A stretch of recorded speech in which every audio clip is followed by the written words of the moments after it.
Voilà, on est prêt pour cette deuxième séance. Donc ce matin, on a traité la place de l'individu, l'épanouissement de la personne dans l'entreprise, le plaisir à travailler pour chacun d'entre nous. On s'est dit que c'était intéressant d'avoir la vision collective de ce plaisir au travail, parce qu'en fait, une entreprise, c'est une organisation, et donc elle est composée souvent de plusieurs personnes, ou en tout cas, même si on est auto-entrepreneur, on est aussi dans l'interaction avec ses clients, ses fournisseurs, d'autres collaborateurs, des pairs. On forme, quoi qu'il arrive, un collectif, et donc le bonheur au travail, le plaisir au travail passe aussi par le collectif. Donc c'est le sujet de cette deuxième table ronde et des ateliers que l'on va faire. Donc je laisse la parole à Marie-Pierre qui fait aussi une rapide présentation de nos chers intervenants. Alors, nos intervenants de cet après-midi, je vais commencer par... je vais les prendre dans l'ordre de taille, de nombre de salariés, en fait, parce que vous allez voir que c'est très divers. Donc, on commence par Clément Nérial, donc, qui est juste là.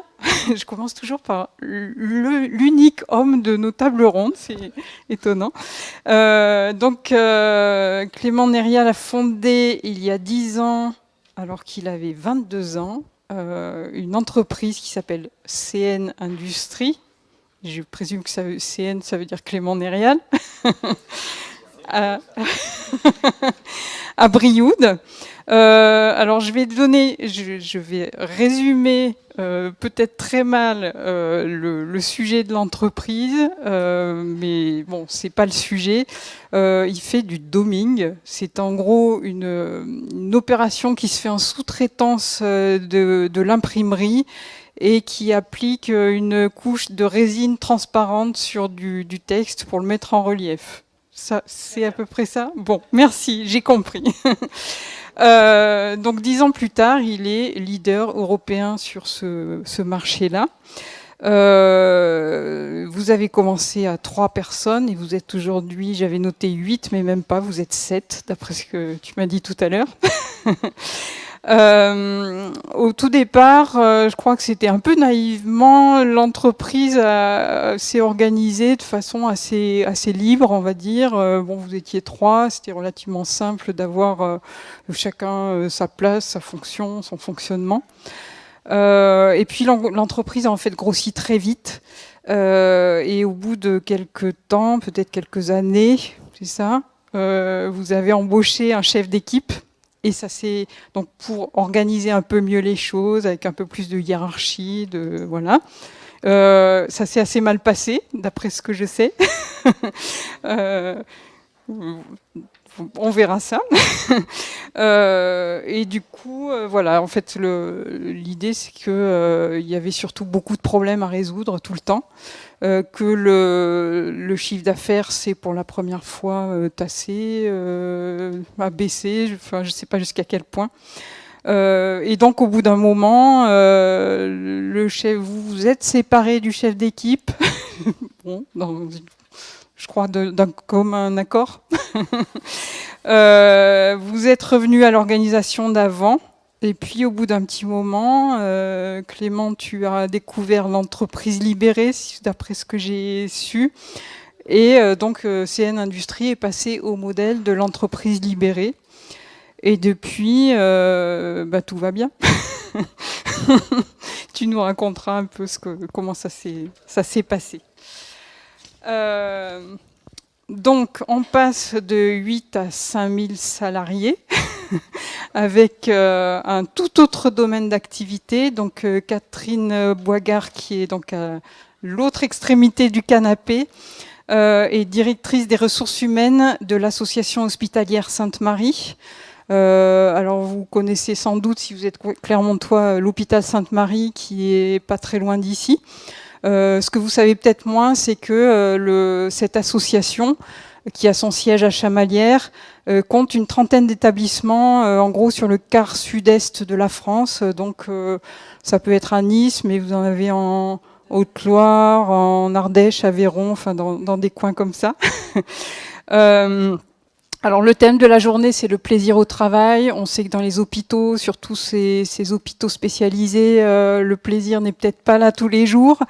Mais vous rencontrez aussi des problématiques, des difficultés de recrutement. J'imagine que pour faire venir des psychiatres au fin fond de l'Ardèche, c'est pas forcément simple.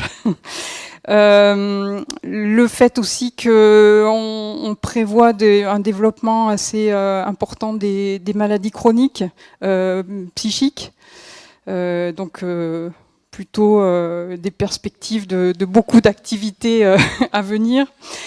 Des difficultés aussi à faire remonter, à faire partager les initiatives de terrain, parce qu'il y a beaucoup de gens chez vous qui font des choses très bien, mais ça ne se partage pas toujours. Donc voilà, face à tous ces constats, l'association hospitalière a décidé d'entamer une réflexion pour mettre en place un projet d'innovation dans une logique de mutualisation. Et la réflexion, en fait, a commencé par une définition de vos valeurs. Alors j'ai noté brièvement, peut-être un peu schématiquement, mais ces valeurs que vous avez définies, j'ai noté le respect, la dignité, la bienveillance, les compétences, l'autonomie et l'innovation, l'anticipation. Donc aujourd'hui, vous êtes tout à fait au début d'une démarche de réorganisation plutôt basée sur la responsabilisation. Donc voilà, vous êtes peut-être pas aussi avancé que d'autres, mais en tout cas, vous êtes dans cette démarche qui est, je pense, assez singulière dans le milieu hospitalier. Vous nous expliquerez comment, pourquoi. Et donc, entre vous deux, on a Karine Bott, 110 000 salariés, c'est ça? Une petite entreprise dont, dans nos journées Living Orgs, il est très difficile de ne pas parler. Donc j'ai nommé Michelin, évidemment. L'an dernier, on avait eu 2 conférences très intéressantes pour la première journée Living Orgs sur la responsabilisation chez Michelin. On avait eu 2 personnes du service qui nous avaient présenté ça vraiment en détail et de façon... c'était assez beau ce qu'ils nous avaient raconté. Pour ceux qui n'étaient pas là ou qui voudraient s'y référer, elles sont en ligne sur le blog de Living Orgs. Et du coup, cette année, on a voulu resserrer un peu la focale sur un aspect particulier de ce qui se passe chez Michelin. Donc, Karine, vous êtes directrice des compétences de métier pour les systèmes d'information. Donc, vous nous en direz un peu plus, mais l'idée générale, c'est que votre rôle, c'est de prévoir les compétences en informatique à moyen long terme et de voir comment faire évoluer les personnels donc au sein des services informatiques de façon à ce qu'ils puissent atteindre les bonnes compétences au bon moment et que finalement chacun ait toujours sa place dans les équipes. Et tout ça, bien sûr, dans le contexte de la responsabilisation qui est en route chez Michelin. Voilà. Et donc, on retrouve, comme ce matin, Brigitte Nivet. Alors, je pense que la plupart des gens étaient là ici, mais au cas où, je redis 2 mots sur... donc, vous êtes chercheur en sciences de gestion, management, à l'École supérieure de commerce. Et vous faites partie d'un groupe de travail, de recherche qui travaille sur les questions de l'innovation managériale. Je crois que j'ai fait le tour. Je te laisse le micro pour la première question.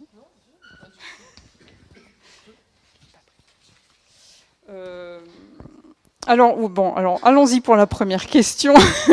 Donc, un petit peu comme ce matin, on va peut-être commencer par détailler un peu plus les expériences, les témoignages de terrain. Et j'ai envie de vous poser la question, comment on crée un collectif dans une entreprise ? Question un peu générale, mais je vous laisse voir ce que vous pouvez tirer de ça. Vous avez un micro.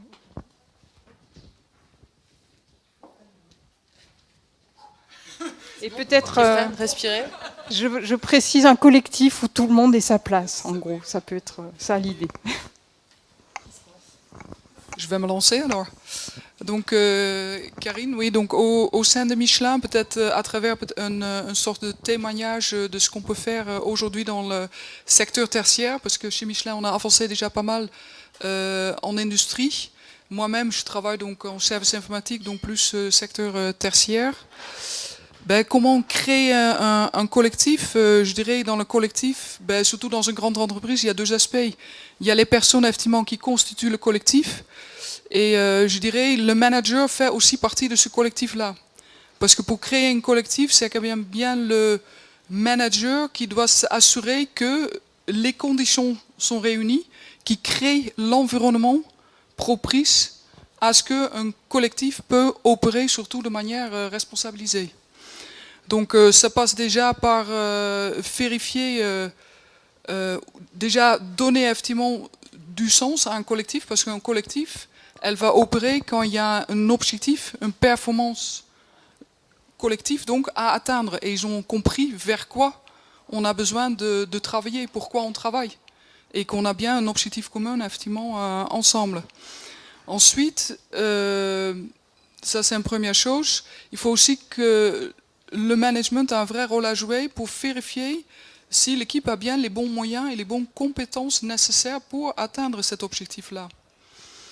Donc ça position le rôle en fait du management complètement différent vis-à-vis de ce collectif. Donc c'est bien lui qui a quelque part le cheville ouvrière, entre guillemets, pour faire en sorte que les conditions soient réunies. Après, c'est bien aussi au collectif lui-même de se mettre en mouvement. Donc ça passe par la connaissance, et on a 2 personnes dans la salle là, chez Michelin qui œuvrent effectivement là-dessus au quotidien. Il faut que l'équipe se connaisse, qu'ils adhèrent déjà à cet objectif à connaître, et quand il dit ils se connaissent, c'est à travers, nous on travaille beaucoup effectivement la connaissance de soi, de ses compétences, la connaissance de ses appétences, pour vérifier effectivement, ben, ok, avec qui on travaille, et est-ce qu'on a bien effectivement, est-ce qu'ensemble on pense pouvoir arriver à délivrer la performance attendue. Donc c'est quelques pistes, je dirais, de réflexion, hein, je peux en citer bien plus d'autres, mais en sachant effectivement qu'un collectif en complément, elle va pouvoir fonctionner si elle est claire sur ses règles, ses propres règles de jeu. Et ça, c'est vrai, donc le manager de nouveau, parce que je fais beaucoup le lien avec le management, parce que dans une grande entreprise, même qui va vers la responsabilisation, a fait le choix de maintenir quand même la notion du management et de manager. Le manager, il a aussi un rôle de mettre en mouvement l'équipe et de leur, de manière coopérative avec eux, de leur faire définir leurs propres règles de jeu. Tout à l'heure, avec Olivier, on discutait la notion de team norm, par exemple. En se connaissant, donc je parle toujours de la connaissance de soi et la connaissance de l'autre, sont super importants pour constituer un collectif. Avec qui je travaille? Ben pour moi, c'est difficile quand on ne démarre pas à l'heure. Ah, ça veut dire que ben, ça serait bien, effectivement, ben, on le sait. Donc comment on fait? Est-ce qu'on définit ensemble, ben, ok, notre réunion de quotidien du matin, 9h, ok, 9h, est-ce que ça convient à tout le monde? Donc c'est vraiment la constitution aussi collective des règles quelque part au quotidien, très, très simple, hein, très, très basique quelque part, mais qui font que déjà un collectif sait, ben, ok, je sais où je suis, je appartiens à un groupe, je fais partie d'un groupe, et du coup, je suis dans des dispositions, effectivement, pour finalement bien démarrer et travailler sur l'objectif de l'équipe.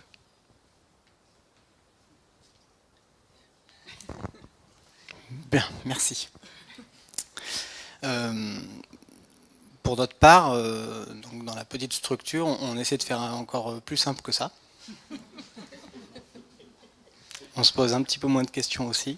C'est pas négatif, hein, mais c'est vrai que nous, par défaut, dans une entreprise de moins de 10 personnes, on travaille et on communique très facilement. On était déjà très bien quand chacun était à son poste bien défini. On est monté d'un cran lorsque on s'est mis autour de la table pour parler de la mission de l'entreprise. Et effectivement, Alors on n'a pas défini des vraies valeurs, mais quand on s'est mis d'accord sur, au fond, quel est le but de l'entreprise, chacun a gagné en responsabilité et en autonomie, en acceptant d'aller au-delà de son poste pour aider encore plus ses collègues de travail. C'était une première étape. Après, très honnêtement, je pense qu'on a quasiment atteint le Graal le jour où on a résolu le sujet de la rémunération. C'était la dernière vraie frontière qui séparait les postes et le collectif. C'est-à-dire qu'on est collègue de travail, mais si je ne sais pas combien tu gagnes, mais que je suspecte que tu gagnes un petit peu plus pour de moins bonnes raisons, etc., il y a toujours une micro-frustration qui reste et qui persiste. Et qui nous empêchait pas de très bien travailler, mais qui était toujours présente. Et le jour où ils ont travaillé sur la rémunération, en fait, il y a des mots très forts qui sont sortis, tels que finalement, qu'on soit l'administratif, à la production, à la maintenance, ou qu'on soit les petites mains de l'usine, a-t-on vraiment une valeur différente? Et quand ils en ont parlé collectivement, la réponse était que non. Ils n'arrivaient pas à dire « moi, mon poste mérite un meilleur salaire que le tien ». Et c'était assez naturel. C'était étrange, hein, je vous l'accorde, je ne m'attendais pas à ça pendant la réunion. Et ils sont mis d'accord pour se mettre tous au même niveau de salaire, au même taux horaire, quel que soit le poste. Bon, après tout, pourquoi pas, on essaye, hein, et puis si ça ne marche pas, on pourra changer plus tard. Mais ce jour-là, c'était plus un collectif, c'était devenu une famille, quoi. Et la question se pose plus, c'est qu'aujourd'hui, il n'y a plus de notion d'horaire, de vacances, de problèmes dans un coin de l'atelier ou autre. Il y a toujours tout le monde dans toutes les situations possibles. Et ça, c'est vraiment fort. Voilà. Alors, je ne sais pas si le lien entre la rémunération... Enfin, nous, c'est comme ça qu'on l'a vécu. C'est pas forcément une vérité, mais nous, on est vraiment monté de cran en cran de cette façon-là.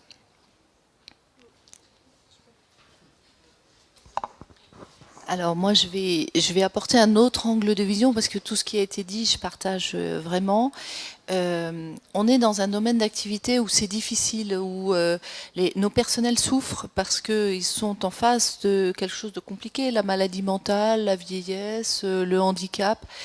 On peut dire simplement que ça use les personnels.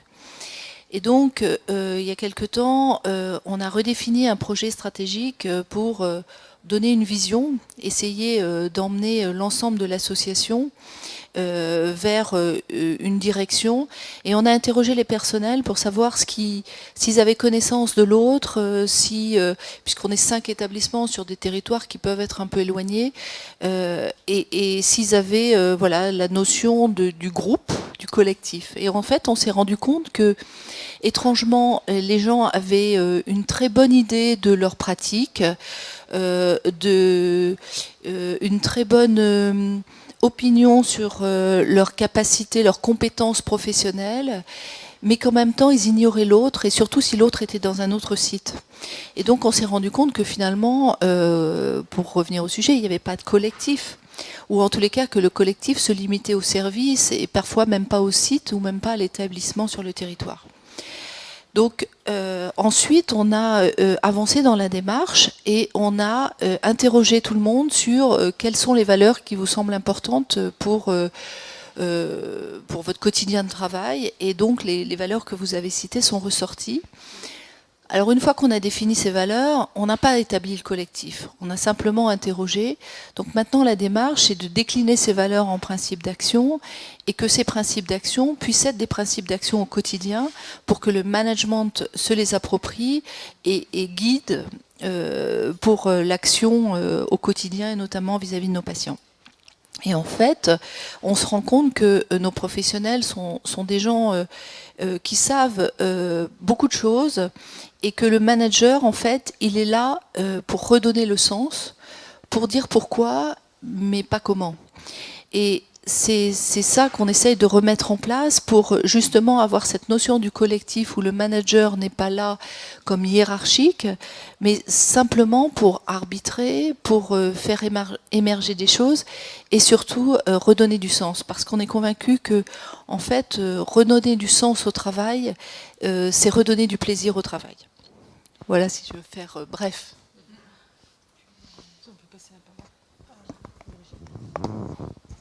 Même question. Moi, j'ai une question à Clément. Est-ce que lui aussi a le même niveau de rémunération que les collaborateurs? Pas du tout. Très bien, c'est ce que je pensais. Pas du tout. Par contre, je suis non salarié, donc il est très clair que j'ai le droit de prendre tout ce que je veux dans les bénéfices. Et d'ailleurs, c'est pas complètement tabou. Il y a souvent beaucoup de chefs d'entreprise qui, alors c'est pas bien ce que je vais dire, mais qui culpabilisent de gagner de l'argent. Et moi, j'en connais plein qui préfèrent aller travailler avec une voiture d'occasion, comme ça les rassure, parce qu'ils viennent de refuser des augmentations à tout le monde. Alors, il ne faut surtout pas montrer qu'on s'est acheté une voiture neuve. Moi, je me suis offert une petite Tesla à Noël. Ils ont tous adoré. Et puis, ça les a fait rêver. Et que je gagne de l'argent, c'est plus une fierté pour eux qu'une frustration. Du coup, j'en ai acheté une deuxième. Merci pour votre franchise. Créer du collectif, ce n'est pas simple. Effectivement, ça ne va pas de soi. Et ça suppose qu'il y ait des conditions préalables pour réaliser ce collectif. Et je crois que vous l'avez dit, il y a cette idée de... il faut qu'il y ait une vision. C'est-à-dire qu'effectivement, ce ne sont pas des tableaux Excel, du reporting qui vont me mettre en mouvement, qui vont chaque matin me donner envie de faire partie d'un groupe et de m'impliquer, de m'engager. Mais c'est effectivement une vision, un rêve. Hein. Il y a quelque chose qui doit être sublimé à ce niveau-là, c'est fondamental. Après, effectivement, là, on va trouver, et c'est tout le questionnement qui émerge de ces nouvelles formes d'organisation, c'est avec ou sans manager. Et il semblerait quand même que le manager joue ce rôle d'être celui qui crée le contenant, parce qu'il faut un contenant qui donne cette vision et qui co-construit avec l'équipe les règles. Mais ce manager, ça peut être aussi, alors c'est pas aussi simple, ça peut être aussi remplacé par une autre structure symbolique qui représente ce rôle de tiers, de manager. Mais effectivement, ce que l'on voit, c'est que ce collectif, il ne peut pas, même s'il y a eu des expériences de groupes comme ça qui ont émergé spontanément, à un moment donné, ce n'est pas suffisant pour faire collectif, quoi. Il faut aller au-delà, il faut effectivement qu'il y ait une raison supérieure qui donne cette envie. Mais toutes ces expériences montrent qu'aujourd'hui, ce qui est interpellé, c'est quand même le rôle du management traditionnel, classique, tel qu'on le concevait, avec celui qui était là pour effectivement peut-être donner une vision, mais surtout il était là pour contrôler, pour planifier, pour organiser le travail, voire pour sanctionner.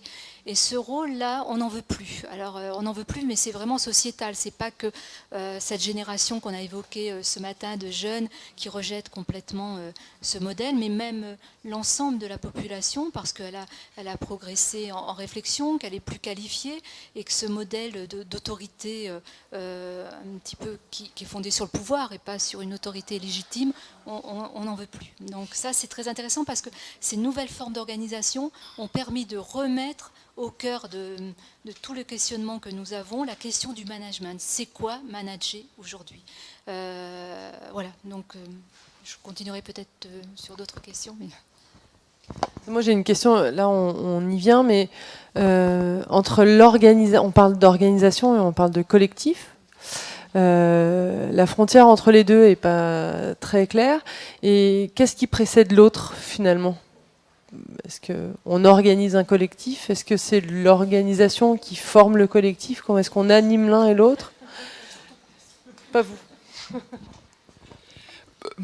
Pour nous, aujourd'hui, on est en plus en une nouvelle organisation qui s'annonce.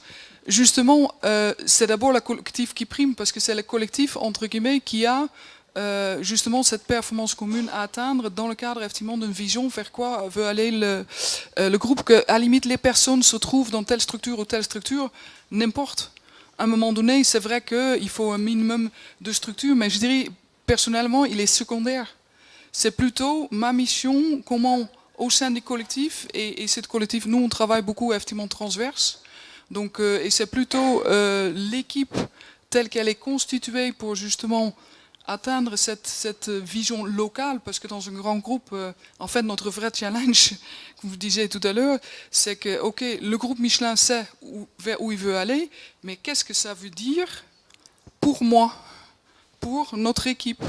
Et en fait, nos managers qui n'ont pas habitué à essayer de expliquer ça et donner du sens, en fait, notre vrai challenge, c'est que comment arriver à donner du sens, et je dis n'importe quelle structure organisationnelle. Elle peut être qu'on soit regroupé de cette manière-là, horizontale, verticale, etc. C'est plutôt de dire quelles sont l'ensemble des performances qu'on doit atteindre pour arriver effectivement à atteindre notre vision. Personnellement, pour moi, ça prime largement au-delà des structures organisationnelles. Après, je sais pas si... Alors, c'est vrai que je crois qu'il faut, enfin, en tous les cas, au sein de l'association, on a des organisations extrêmement différentes parce qu'on a des prises en charge qui sont très différentes. On peut être dans un secteur très fermé, on peut être dans un secteur ouvert, on peut être dans de l'accompagnement à l'autonomie. Enfin, toutes ces formes de prise en charge différentes nécessitent des organisations différentes. Et en fait, si on garde la valeur du sens et de la mission pour laquelle on est payé finalement, eh bien on se rend compte que le collectif sait s'organiser. Et moi je suis d'accord avec le fait que finalement c'est le collectif au service de la mission qui va créer la bonne organisation. Et en fait il y a un autre point aussi, c'est qu'on est dans des organisations qui vont extrêmement vite, le monde change très vite, on a des personnes que l'on recrute qui ont des attentes très différentes, et il faut que nos organisations elles soient le plus mobiles possible et le plus adaptables aux contextes différents. On a des organismes de tutelle qui aussi nous donnent des injonctions un peu parfois paradoxales, et donc il faut qu'on puisse s'adapter. Donc je pense que c'est le collectif qui prime pour que l'organisation soit le plus agile possible, la plus agile possible. Juste, l'organisation, traditionnellement, ce qui était simple, c'était de la qualifier par rapport à une unité de lieu, de temps et d'espace. Et ça, ce n'est plus possible. Et c'est pour ça qu'on est amené aujourd'hui à repenser même l'organisation, la structure, avec cet effacement des frontières qui, jusqu'à présent, donnaient du sens et donnaient des repères. Et effectivement, aujourd'hui, il y a des vrais enjeux de redéfinition du collectif, dans quel cadre, parce qu'aujourd'hui, effectivement, on est amené à travailler de manière asynchrone, on peut travailler dans des lieux totalement différents pour un objectif qui doit être commun, d'où la nécessité, là aussi, de réaffirmer la vision, le sens et les règles communes, quoi. Ça devient d'autant plus nécessaire que, effectivement, ce qui faisait avant l'évidence n'est plus là pour porter le groupe. Donc on est dans une redéfinition même de ce qu'est l'organisation. Mais c'est pas sans question, parce que ensuite derrière il y a quel statut. Ce matin on n'a pas du tout évoqué, et c'est fondamental, c'est effectivement quel statut, quel emploi derrière. Aujourd'hui on a des modalités nouvelles d'emploi, mais comment ça fait sens ça, comment on peut s'engager, comment on peut être motivé, comment on peut créer du collectif quand on sait qu'on est là seulement pour 3 mois, qu'on ne fait pas partie des privilégiés, parce qu'aujourd'hui il y a une segmentation très forte dans l'emploi. Il y a ceux qui sont encore, qui font partie du cœur, du noyau, et qui sont en CDI, qui sont avec une protection sociale maximale. Et puis on a toute une périphérie de collaborateurs qui sont sous des formes extrêmement variées. On a des gens qui sont en contrat à durée déterminée, intérim, mais aussi des stagiaires, mais aussi des contrats en alternance, mais aussi des auto-entrepreneurs aujourd'hui, des gens en freelance, des gens qui sont là uniquement avec une prestation commerciale, plus de donc comment on arrive à créer une alchimie qui fait que tout ça prend sens et qu'il y a quand même de la cohésion sociale, parce que c'est une des conditions aussi, cette solidarité, de l'efficience et de la performance de l'entreprise. Donc aujourd'hui, c'est des vrais enjeux et c'est des cartes nouvelles qui sont proposées aux acteurs de l'organisation.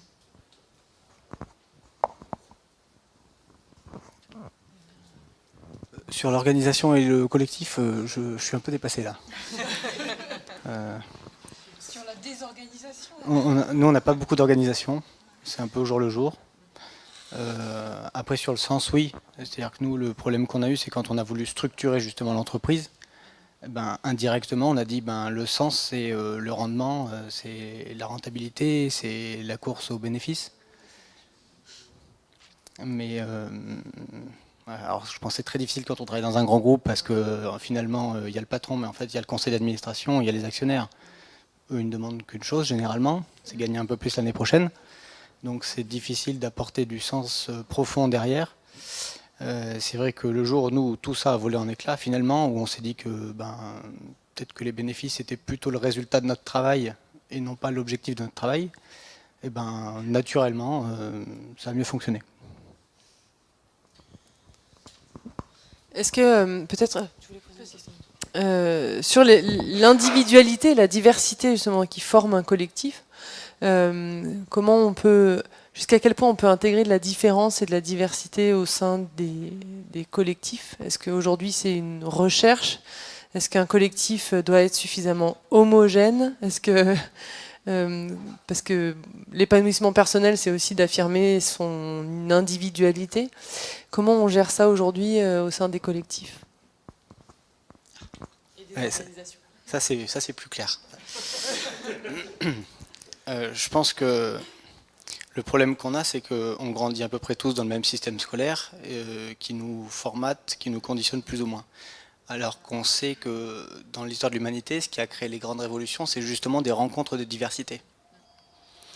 Donc je crois qu'au contraire, il faut privilégier au maximum la diversité pour en faire sortir quelque chose de positif, de nouveau, de multiplier les perspectives. Enfin voilà. Nous, c'est marrant parce que souvent les solutions les plus incroyables qui soient sorties de l'usine, ça venait pas de la personne de qui on pouvait s'y attendre. Hein. On disait, putain, mais comment il a fait lui? Mais de lui laisser la chance et d'avoir son point de vue qui était totalement différent du nôtre, fait que sur ce point-là, c'est lui qui a trouvé la solution. Donc je pense que ça, c'est une très grande force, qu'il faut vraiment cultiver ça. Je rejoins effectivement tout à fait ce point de vue.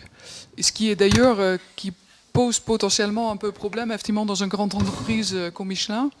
D'une part, effectivement, oui, on a quand même un peu des profils assez scientifiques, etc. Donc intégrer et cette ouverture effectivement à la diversité, je citerai aussi à l'intérieur de la diversité la mixité, apporter effectivement des angles de vue complètement différents.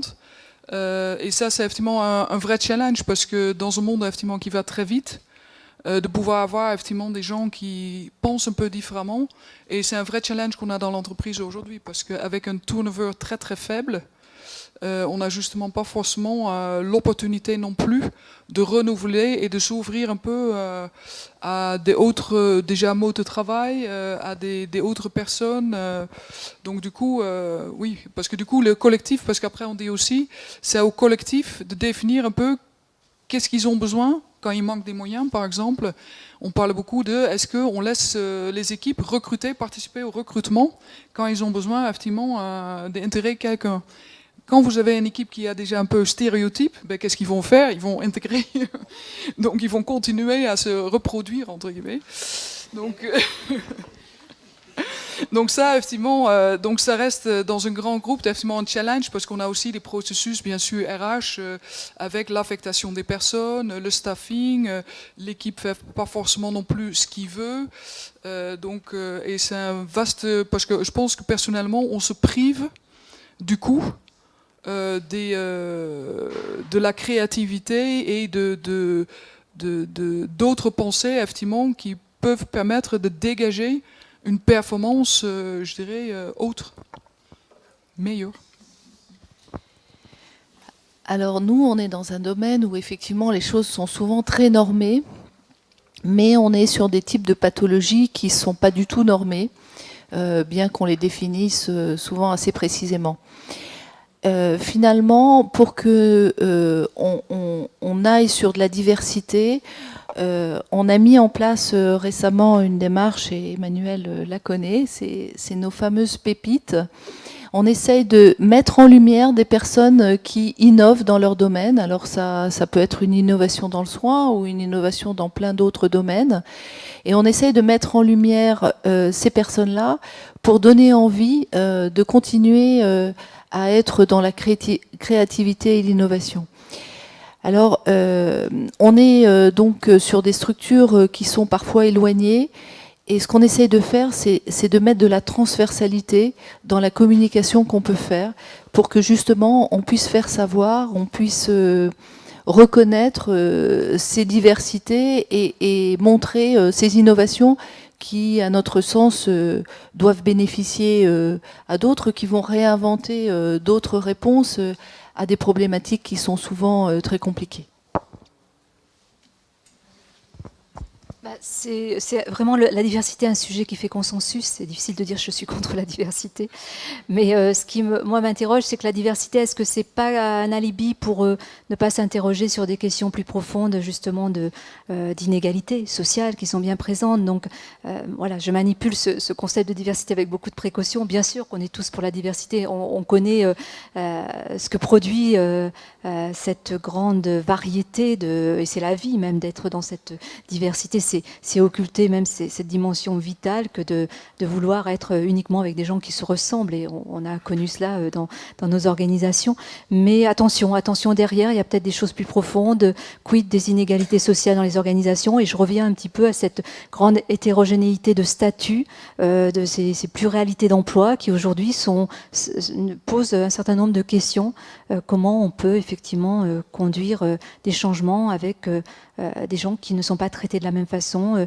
Qu'est-ce que ça veut dire la cohésion sociale? Qu'est-ce que ça veut dire l'appartenance, le sentiment d'appartenance quand on a des contrats qui nous amènent à être très peu présents dans l'entreprise ou avec, comme je l'ai dit tout à l'heure, un attachement qui est réduit parce qu'une protection moindre, etc. Donc c'est des vraies questions aujourd'hui. Et peut-être qu'on y viendra tout à l'heure, mais ça introduit ces formes un peu émiettées du salariat qu'on commence à voir émerger et qui sont une atteinte profonde à un modèle qui peut être questionné, mais ce modèle avait eu le mérite de produire un compromis social qui était fondamental pour qu'il y ait justement des liens de solidarité, pour qu'il y ait ces conditions même préalables pour faire démocratie. Hein. Et là aujourd'hui, où en est-on d'un nouveau compromis qui permettrait cela? Alors, justement, la question que j'ai envie de poser, c'est quelle est l'articulation entre les individus qui forment le collectif et le collectif? C'est-à-dire, d'où vient le fait que chacun puisse trouver sa place ou pas? Est-ce que c'est le manager qui décide qui va à tel et tel endroit ou à telle fonction? Est-ce que c'est le collectif qui décide? Est-ce que c'est l'équipe? Est-ce que c'est chacun? Dans vos expériences à vous, est-ce que vous pouvez nous raconter comment ça se passe? Alors, je vais essayer de répondre, mais nous, on est quand même dans un domaine où c'est quand même très normé. C'est-à-dire qu'une infirmière, elle a des compétences, c'est une profession réglementée, l'aide-soignante aussi, elle a le droit de faire certaines choses, pas d'autres. Donc, en fait, naturellement, dans un hôpital ou dans une structure de soins, en fait, chacun a sa place. Ce qui est peut-être plus compliqué, par contre, c'est que bien qu'on ait une place attribuée, on puisse prendre aussi une autre place par rapport à la prise en charge de nos patients. Ça, je pense que c'est intéressant de voir finalement que dans notre pratique, finalement, on peut aller sur des champs sur lesquels on n'irait pas. À Clermont a été mis en place dans l'établissement de Clermont une démarche d'ailleurs qui vient de Belgique et qui s'appelle Socle Care. Socle care, c'est prendre soin de l'autre, mais dans tous les mouvements, dans tous les moments, et notamment les moments informels du soin. C'est-à-dire que j'ai un patient qui arrive, il est très agité, et bien au moment où il arrive, l'accueil, c'est un moment informel, mais qui est très important parce qu'il va marquer son parcours de soins. Donc je suis infirmière, je suis aide-soignante, quelle place je prends à ce moment-là? Et ça sont des places où finalement le salarié est libre de saisir ce moment ou de ne pas le saisir. Je vais prendre un café avec un patient, mais voilà, le café, ça peut être simplement je bois ma tasse de café, mais ça peut être aussi un moment d'échange où je vais un peu plus loin. Donc moi je suis plutôt sur la notion de comment je complète ma place et comment j'occupe cet espace de ces moments informels qui finalement ont beaucoup d'importance dans la prise en charge des patients. Alors nous, on est sur un cas de figure peut-être un peu différent. Nous, on essaie de faire en sorte que l'équipe elle-même soit le plus autonome que possible, parce que dans des organisations très matricielles, pour éviter justement des dépendances. Parce que si une équipe n'a pas tous les moyens et chaque fois doit faire appel à quelqu'un d'autre, quand on est dans une équipe projet, par exemple, j'ai besoin d'un expert parce que sinon le projet n'avance pas. Donc on essaie surtout de travailler effectivement sur l'autonomie en termes de compétences et les moyens nécessaires, et donc du coup par le développement de la polyvalence. Alors le rôle du manager là-dedans, il passe d'abord pour que ça puisse s'opérer et l'équipe puisse définir eux-mêmes, parce que notre objectif, et on le fait aujourd'hui, on expérimente et on le met en place concrètement dans les équipes, où justement c'est l'équipe qui dit pour atteindre pour notre objectif, on a besoin de telle et telle et telle compétence. On va regarder qui a cette compétence-là. Si on n'a pas toutes les compétences nécessaires, chacun s'exprime sur ses appétences. Donc de dire effectivement, c'est quoi mon appétence? Parce que ok, on est dans l'informatique, hein, je dois faire de la conception, du test. Finalement, je sais faire des conceptions. On a besoin des gens pour tester. Ah, ça m'intéresse. Donc j'aimerais bien. Et après, c'est l'équipe qui se organise pour dire comment je peux t'aider effectivement à acquérir cette compétence complémentaire. Donc, ils se auto-organisent.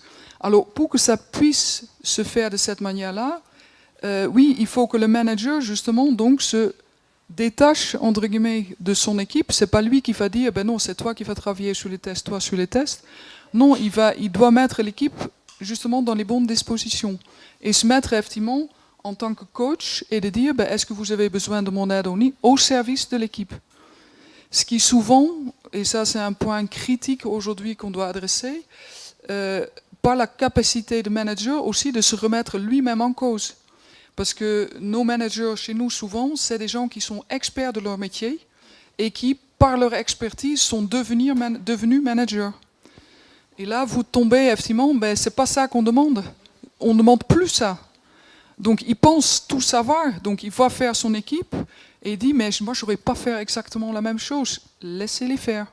Donc en fait notre vrai challenge c'est presque pas, parce que les équipes, je pense que Frédéric et Olivier peuvent témoigner, les équipes très vite on arrive à les mettre dans cette disposition, ils ont envie. Parce qu'effectivement, je peux m'exprimer, je mets mes appétences, on peut se développer, j'ai plus de polyvalence, ça va très bien. Par contre, le vrai travail, le vrai challenge dans notre contexte à nous, c'est d'arriver à que le manager se repositionne, sache se remettre en cause et devenir effectivement, et ne plus quelque part faire abstraction de son propre domaine d'expertise, sur lequel il va regarder fonctionner son équipe. Et le challenge, il est souvent là, parce que vite, il revient à vouloir mettre les mains dans le cambouis. Eh ben non. En fait, le challenge, c'est effectivement les fameux 30%, je regarde Olivier, on demande en fait disponibilité. En fait, il faut que le manager puisse être disponible pour son équipe et déjà dire, par exemple, 30% de mon temps, potentiellement, j'ai aucun engagement et je suis au service de mon équipe. Oui, une question. Depuis des décennies, on travaille sur un modèle, finalement, où c'est celui qui est compétent qui devient manager. C'est pas forcément la même chose. Et donc, effectivement, c'est un modèle, ça, qui existe depuis des lustres. Donc, travailler comme vous êtes en train de le décrire, je suppose que ça doit créer obligatoirement des frustrations terribles chez certains de vos managers. Et alors comment résoudre ça? Ben, nous, on a un dispositif d'accompagnement en interne pour arriver à accompagner effectivement les managers déjà sur... et la première étape, c'est d'essayer de travailler sur la phase de prise de conscience. Qui justement, prise de conscience sur le fait que le modèle d'hier, c'est pas qu'il est faux ou que c'est pas bien. C'était un modèle qui répondait à une certaine situation. C'est de dire, ben, le modèle, le contexte évolue, il y a un nouveau modèle qui se présente devant nous, et déjà de faire arriver à comprendre, de dire, ben oui, le modèle est différent. Après, effectivement, on passe par la phase des gens qui disent, oui, mais attends, tu es en train de me demander de ne plus utiliser mon expertise métier que j'ai. Donc après, oui, on passe par les phases de regarder, ben, est-ce qu'il est opportun que la personne reste manager? Est-ce qu'il n'est pas plus opportun, effectivement, qu'il aille dans une voie plus d'expertise? Donc, et ça se fait progressivement. Alors, quand vous avez une grande entreprise, il y a plus potentiellement de mobilité interne possible. Mais c'est un vrai travail qui se fait étape par étape. Et première étape, et on a un dispositif d'accompagnement interne pour travailler avec les managers là-dessus. Tout à fait, oui, oui, oui. Oui, mais comme je disais, pour que l'état d'esprit change, il faut qu'il y ait une prise de conscience. Donc, je dirais, je sais pas si je peux pas... Je ne suis pas tout à fait d'accord. J'écoute. Je pense qu'en théorie, si on est parfaitement épanoui dans son travail, on ne court pas après la promotion. Je pense que quand on court après la promotion, c'est qu'on n'est pas épanoui par son travail. Voilà. Ah bah lui... remise en question. Parce qu'effectivement, quand on sait que ça marche sans le manager, à quoi je servais? La question à la base, c'était l'intégration du... Oui, comment chacun on intègre au collectif. Comment chacun trouve sa place? Je pense que nous, on a eu 2 échecs avant de trouver notre méthode. Enfin, c'est pas une méthode, mais avant de se mettre à l'aise là-dessus. Le premier échec, c'est quand moi j'ai recruté. Bon.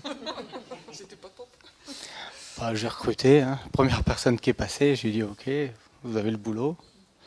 On l'a mis dans l'atelier, il était super bon, mais je veux dire, l'équipe n'a pas forcément fait énormément d'efforts pour qu'il s'intègre et lui n'était pas forcément avenant à s'intégrer. Bon, on a coupé court. Très naturellement, je leur ai dit bon, je pense qu'il est très clair que je ne suis pas fait pour ça. Donc je vais vous laisser faire. Et quand eux ont pris le rôle d'embaucher la personne, d'abord ils l'ont embauché, ils ont fait beaucoup plus d'efforts pour l'intégrer. Alors ils l'ont embauché pour un poste, puis finalement, ça ne fait pas, donc elle fait autre chose. Alors c'est pas parce que dans une toute petite entreprise, on pourrait penser que c'est vraiment... si on embauche pour un poste, voilà, on ne va pas pouvoir bouger, mais en fait, comme il n'y a pas vraiment de poste défini, ben, tout le monde a un petit peu bougé de poste, et puis on a retrouvé un nouvel équilibre. Voilà. Et maintenant, ouais, le dernier recrutement, pareil, ils ont recruté une personne, je crois qu'il a loupé 4 lundis matin, 4 gastro sur les 2 premiers mois. Si c'est moi qui l'avais embauché, j'en aurais entendu parler. Mais comme ils l'ont fait eux-mêmes, ils ont été très pédagogues et patients, et voilà, et à force de l'intégrer, et aujourd'hui, 6 mois plus tard, c'était... non, mais là, ouais, c'est un autre homme.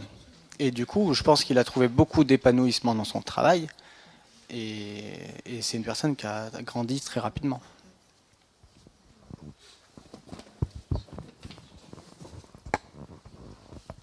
travers vos exemples, c'est intéressant parce qu'effectivement, la toute petite entreprise où il n'y a pas une assignation des places telle qu'on peut l'imaginer, une prescription très très forte, comme on la rencontre dans la grande entreprise, met en exergue ces questions effectivement de la place des uns et des autres, et surtout ça ramène aux évolutions qu'on est en train de connaître dans les organisations. Ça va très très vite, et quid de cette prescription encore, de cette définition des postes qui est une sorte d'héritage du taylorisme, mais on n'a pas encore trouvé d'autres choses pour représenter effectivement le travail de chacun.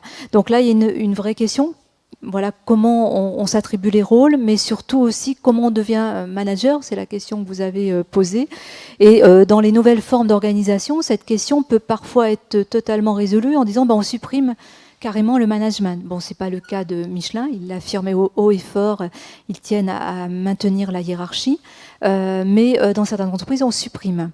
Donc là, on est dans des formes qui se veulent plus autogérées, plus démocratiques, avec des systèmes d'élection, de cooptation. Donc il y a des tentatives qui sont intéressantes à observer. Alors après, il y a des modèles très aboutis, comme la sociocratie, où il y a vraiment toute une charte de fonctionnement qui est très très précise sur comment on prend des décisions, comment on se coordonne, comment l'information circule. Mais on voit dans ces nouvelles formes d'organisation qu'effectivement, on touche à l'essentiel, et vous êtes en train de l'aborder, c'est effectivement comment le travail se répartit, comment il est coordonné, comment il est contrôlé, comment il est évalué. Et ces questions, quelle que soit l'organisation, elles se posent. Mais aujourd'hui, étant donné qu'effectivement on a vraiment un rapport à l'autorité, un rapport qui a profondément changé, on cherche à innover et à trouver des formes beaucoup plus souples. Mais il y a aussi peut-être, alors c'est pas le côté cynique, mais c'est peut-être aussi se dire que les entreprises qui ont osé aussi supprimer les niveaux hiérarchiques, c'est aussi, ou les fonctions support, c'est aussi pour faire aussi de l'optimisation, pour gérer, pour supprimer des coûts et gérer autrement en faisant basculer un certain nombre de responsabilités sur les collaborateurs. Et ça, c'est pas sans poser de problème, parce que quid de la redistribution dans ces cas-là, parce que la question du pouvoir qu'on partage, il n'y a pas de problème, le savoir, l'information, il n'y a pas de problème, et dès qu'on touche à l'avoir, on a accompagné déjà quelques entreprises, c'est toujours le tabou. Voilà. Et aujourd'hui, c'est une question qui se pose, parce que à force d'être engagés, on voit aussi des gens qui sont limite d'une explosion, d'un burn-out, parce qu'ils ont non seulement leur activité telle qu'ils l'avaient précédemment, mais en plus des rôles de facilitateurs, des rôles d'animateurs, des rôles de coordinateurs, et avec sans d'autres contreparties que leur engagement et leur envie d'être encore plus impliqués dans l'organisation. Donc, c'est pas sans limite. Hein.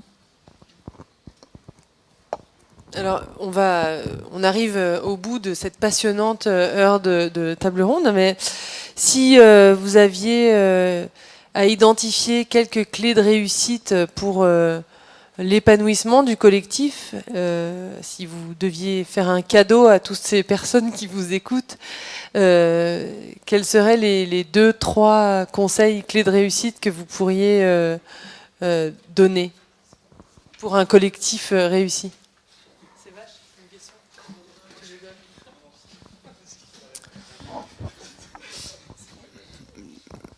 La première chose, c'est de ne pas vouloir jouer un rôle.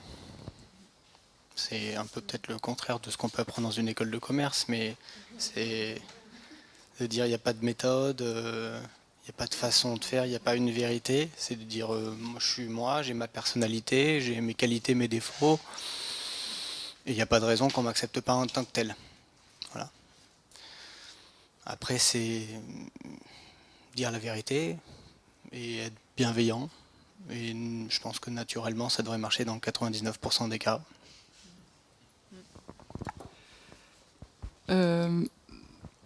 Personnellement, pour moi, en tant que manager, quand on est convaincu, quand on a l'intention de passer à la responsabilisation, être cohérent entre ses paroles et ses actes. Il n'y a rien de plus dévastateur pour un collectif qui entre on va y aller, c'est bien, libérez-vous, vous allez être autonome, et derrière dans les actes, les décisions qui tombent, etc. Voilà, on va te mettre un chef de projet parce que ça marche pas bien ton projet. Donc ça, c'est typiquement pour moi, c'est le numéro 1, c'est restons cohérents. Parce que, alors quand on n'est pas convaincu, on n'est pas convaincu, mais au moins on le sait et on sait que la personne agit en cohérence avec ses actes. Et la deuxième, c'est que, alors je parle toujours effectivement dans un contexte d'un grand groupe, au niveau du management, effectivement, sortez de vos réflexes et passez à la réflexion. Vous avez en face de vous, effectivement, des équipes qui ont énormément de qualité et de compétences, et eux, ils demandent que à les mettre, effectivement, à s'épanouir là-dedans. Donc, lâcher prise, je dirais, et faites effectivement, je commence à taper à la porte des RH chez nous, de supprimer effectivement la notion de statut, parce que nous, on a des statuts, des niveaux de responsabilité, etc. Là, c'est encore un peu sensible, mais je pense que c'est un frein, potentiellement, à vraiment passer à la responsabilisation. Alors moi, je vais essayer d'ajouter quelque chose par rapport à tout ce qui a été dit et sur lequel je partage vraiment, parce que les notions de cohérence, c'est vrai que c'est très important. Mais je crois que dans un environnement qui est de plus en plus instable, de plus en plus difficile, avec des salariés qui sont d'horizons très différents, il me semble qu'il y a quelque chose qui est important, c'est de partager et d'échanger, et notamment de créer du lien social dans l'entreprise. Je pense que, effectivement, si on crée du lien social, on est plus armé face à l'adversité. Et souvent, on oublie cet aspect tout bête du lien social dans l'entreprise. Je pense que c'est un élément fédérateur pour le collectif. Merci. Clément, je vous rassure, il n'y a plus de méthode de management qu'on transmet dans les écoles de commerce. Au contraire, on introduit un questionnement parce qu'effectivement, les modèles du passé ne sont plus adaptés à la réalité d'aujourd'hui, à la complexité, l'incertitude telle qu'on la rencontre dans les entreprises. Donc, on essaie de proposer à nos étudiants un questionnement et on essaie de les équiper avec des travaux qui aujourd'hui sont assez robustes donc de chercheurs en sciences sociales, sciences humaines qui ont énormément permis de comprendre qu'est-ce que c'est l'engagement, qu'est-ce que c'est la motivation, qu'est-ce qui permet de créer une intelligence collective, une coopération. Voilà, on a des éléments. Alors moi, je reviens, Karine, effectivement, exemplarité, tout à fait, délégation, réflexion, et surtout, Catherine, oui, tu as dit quelque chose de très important, c'est la nécessité d'avoir des espaces de délibération. Et ça, c'est essentiel, effectivement. Il faut qu'au-delà de créer ces rituels très formels, qu'il y ait des espaces qui soient dédiés à des mises en discussion, mais pas n'importe quoi, des mises en discussion sur le métier, des mises en discussion sur le travail. Ce matin, on évoquait beaucoup la notion de travail bien fait, de critères. Quels sont les critères pour qu'on définisse ensemble que le travail, il sera bien fait dans notre organisation, dans notre équipe à ce moment-là. Des délibérations sur ce que l'on veut améliorer dans notre espace de travail. Et c'est ça qui est fondamental, donc, et qui manque aujourd'hui beaucoup. Et cette parole, elle ne doit pas être appropriée, récupérée. Et ces espaces de délibération, pour qu'ils fonctionnent, souvent, il faut qu'il y ait un tiers, un médiateur, une personne qui va essayer de permettre que cette parole se construise, prenne sens. Pas une parole totalement dispersée. Voilà. Pour que ce soit aussi une source, une matière pour ensuite construire ensemble.